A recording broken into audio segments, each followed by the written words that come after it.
So, welcome back and Happy New Year. This episode is coming out on New Year's Eve.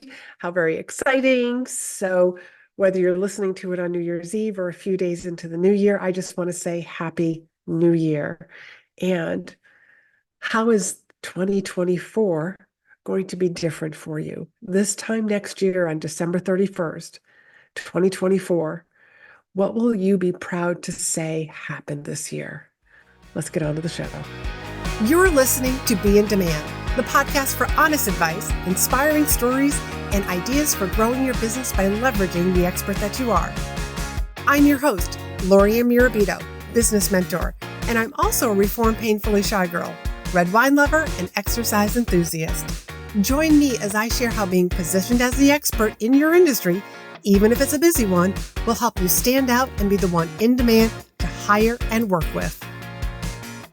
So it's kind of a thought-pondering question, because if we don't really set the intention about how we want to end up, where we want to end the year, then don't be surprised when you don't get to where you want to be, because if you don't make a decision about where you want to be, you can't be upset about where you are.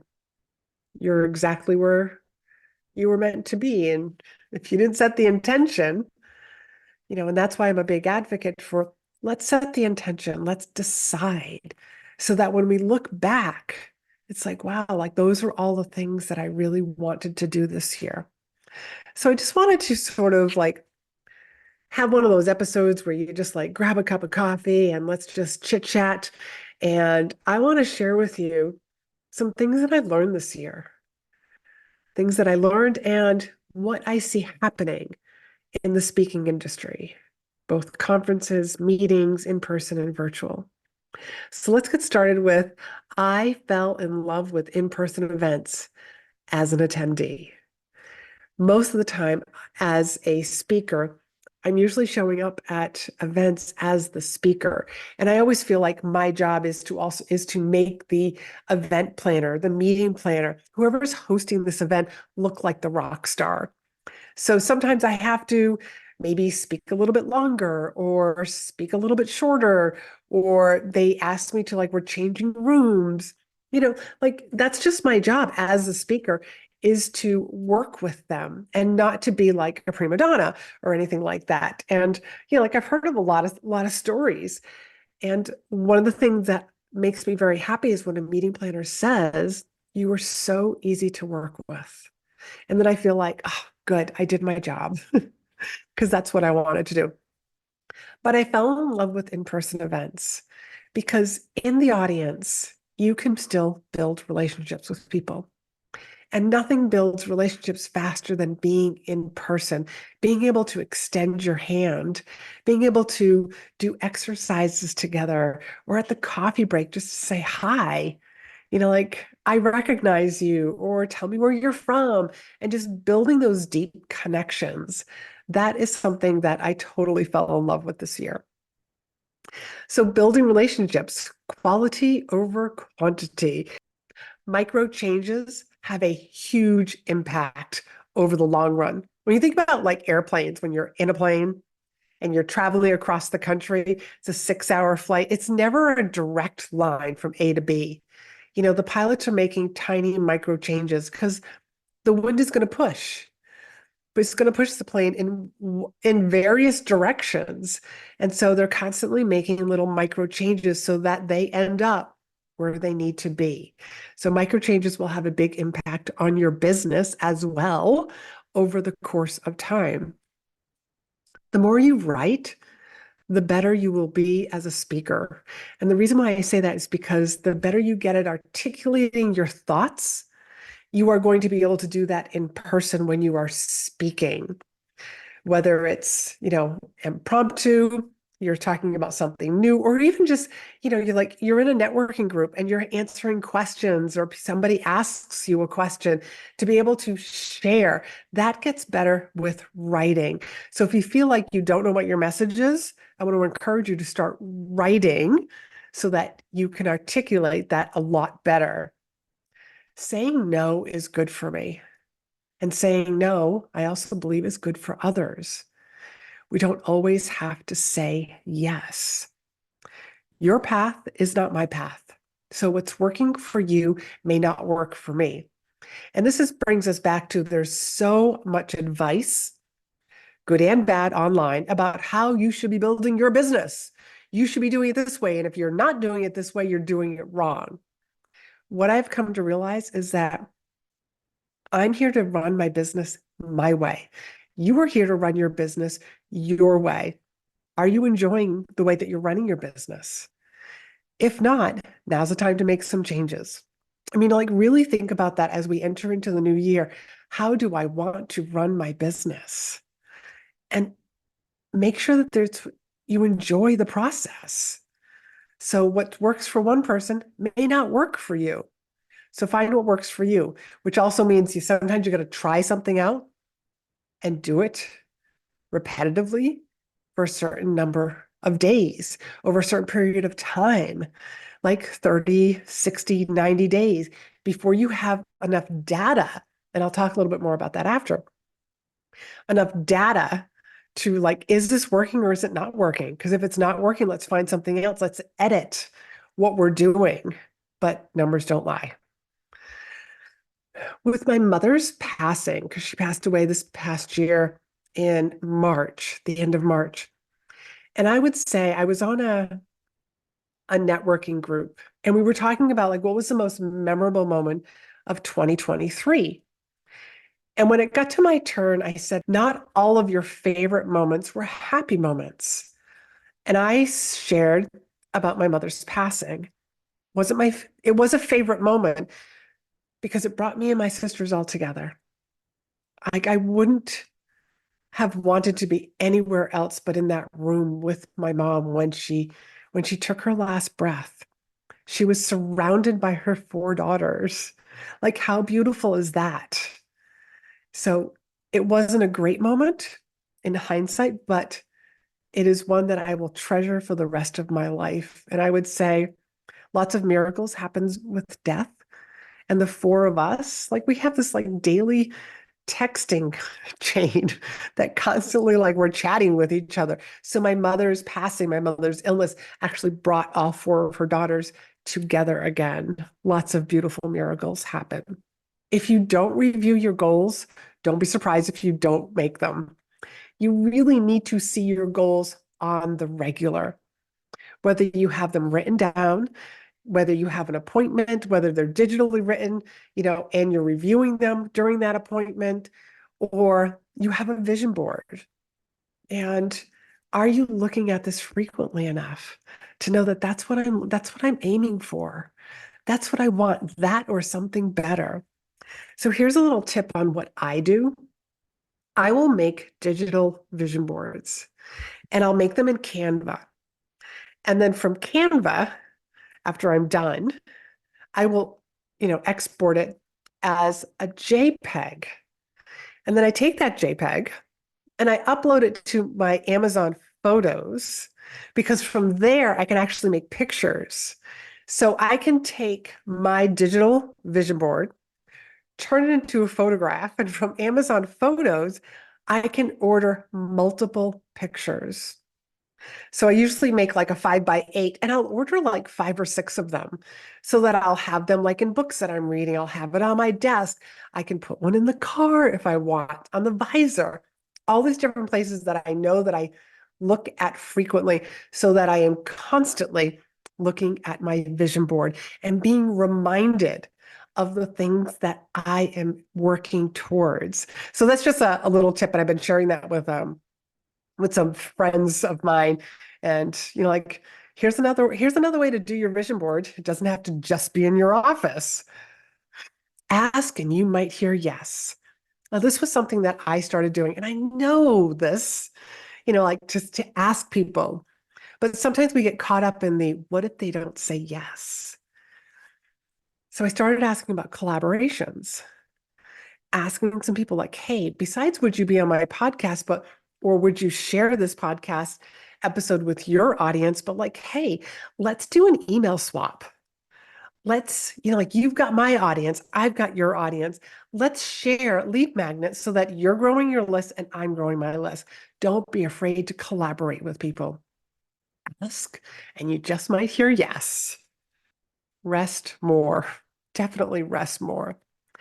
And have boundaries.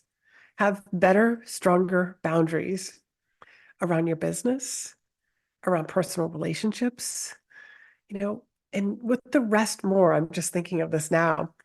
As we're entering into 2024, if you haven't marked off the dates when you're going to be out of the office or you're going to be on vacation, I want to encourage you to do that. Because if we don't mark down when we're going to be taking time off, what happens is that we'll just keep working because that's what us entrepreneurs do. We're high achievers, we're inspired easily, we're motivated, and we love what we do. So we can just keep going. Step into the greatest version of you now. Even if you have to have that imaginary picture of who you are stepping into, like a persona, figure out what that is. Because I find in some of the work that I do with my clients and asking them, like, all right, what do you want for the next year? What do you want over the next 5 years? A lot of times they have a hard time answering that question. And it might be for a couple of reasons. One, I've tried that before in the past and I failed. So I really don't want to like put myself out there again and disappoint myself. That's one reason. The other reason is we're not that person. So I want to reverse engineer this for you. I want you to step into that highest version of yourself. And when you're that person, when you step into that person, what does she or he want? What are some of the things that they're working towards? What are some of the new habits that they want to implement? Go be that person and write what your goals are for 2024 from that perspective, not from where you are, because what got you here won't get you there. I've said that for years, but go be that person, go be there, look back and just like, hey, if I'm a person of this stature, of this achievement level, these are the things that I'm going to be aiming for. I also want to say experiment and be playful with your business. Experiment and try something new. Experiment and try something bold. Try writing in a different persona. Try writing from an edgy profile, if you will. Like try something new to almost like stir up your audience. Because as a speaker, this is what I sometimes have to do. I have to tell a story. I have to get into that story to really like engage with the audience, or just to catch the audience off guard. See if they're still paying attention. That's what you can do with your social media content. Let's see if people are still paying attention. Let's do something edgy. Let's do something sarcastic. Let's just, stir up our audience. When I say stir up, just like, hey, I know, like just make them like, wow, wait a minute, what did I just read? Makes them pay attention a little bit more. So don't be afraid to play with different styles. You might have fun with one or two of them, and you might see that, wow, look at how my audience reacted. Which kind of brings us to about the data. Numbers don't lie. But Are you ready to leverage speaking as your best form of marketing? There are over 7,500 events looking for speakers every single day. Speaking positions you as the expert in the room, but you probably don't know where to start.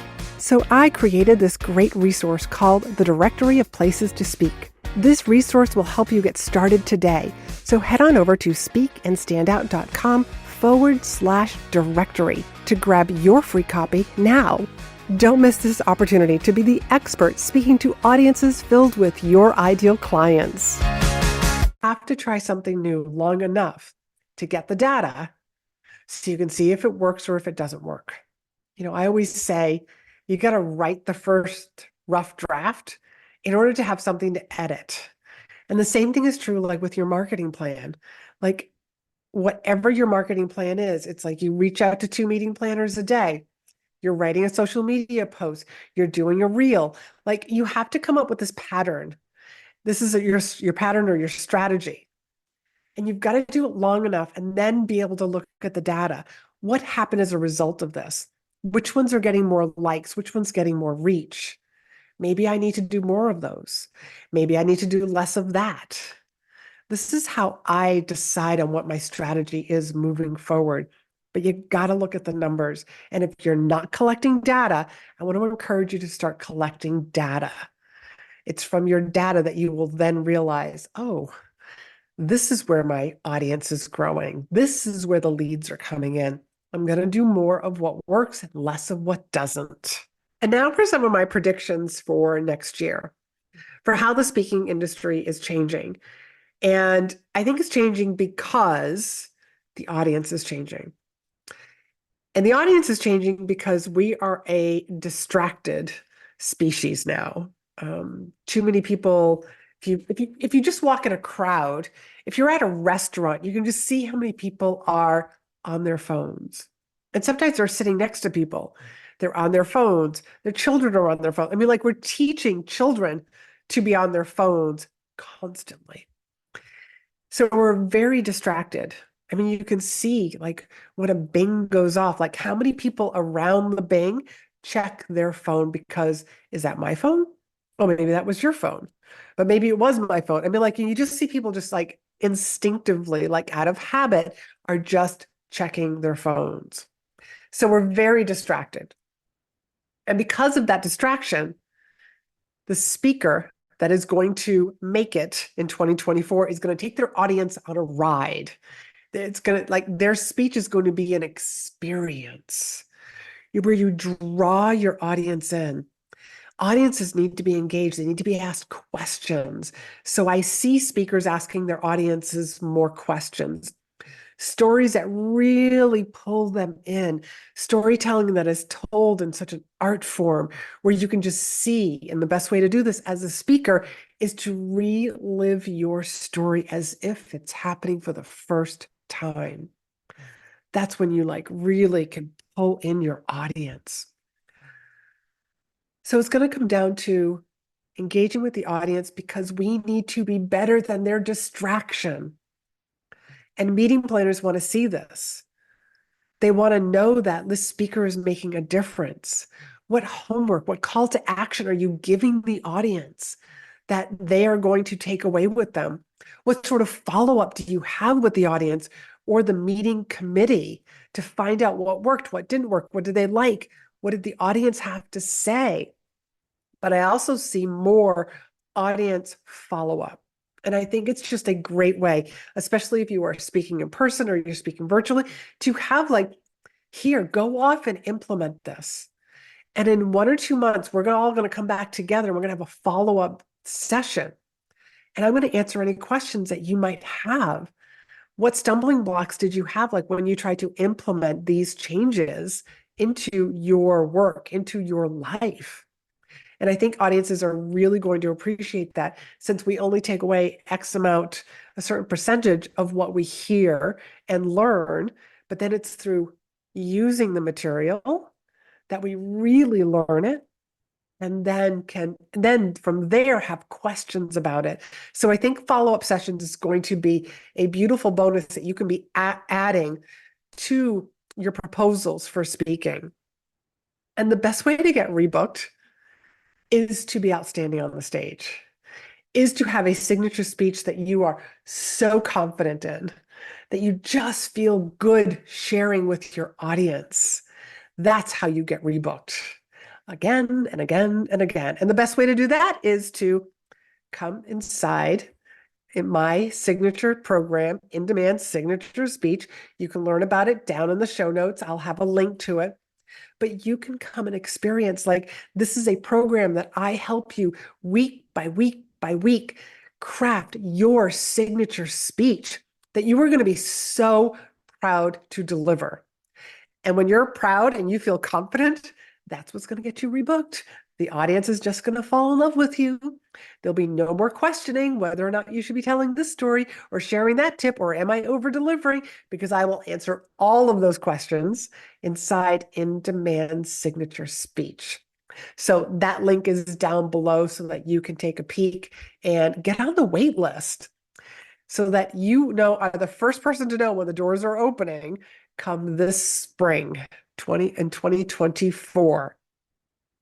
The other thing that I see changing is thought leadership.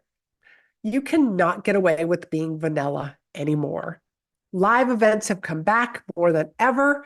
They're just a little different, in this engaging with the audience, being the speaker, being bigger and better than the distractions. But to prevent us from being vanilla, we've got to have thought leadership. And you're probably thinking, yeah, but I don't have anything new to say. All the more reason why you ought to get out there speaking. Get on Instagram stories, get on Instagram lives, Facebook lives, creating videos, sharing with people your thought leadership, creating your thought leadership. And another way to help you craft your thought leadership is to get out there and talk to customers, talk to clients, talk to other people, and just find out, what are you seeing? What are you noticing? What do you think about this? And offering your perspective and just really sharpening the saw, as Stephen Covey would say, honing and practicing your skill. So those are some of the changes that I see coming in 2024. And I would love to hear what's changing in your industry. Feel free to hop on over to Instagram and send me a DM. I would love to know what's new and what's changing in your industry. I love learning about different people and their industries and a lot of the changes. And what are some of the things that you're doing in your business next year that maybe you've got the idea from another industry? It's like, let me try and see this, let me, sorry, let me try and see what happens if I implement this and this in my industry. That's all that marketing is about trying new things. So till next week, when we actually are going to talk about how to do this year differently. And I am going to be sharing with you the tricks and the tips that I actually used to use with the high-level executives that I was coaching when we were planning for the next year after a conference, like, what were we going to do next? How am I going to approach this new year? How am I going to approach my leadership development? I have a beautiful way that I'm going to share with you so that you don't get overwhelmed with trying to do all the changes all at once. So till next week, be in demand.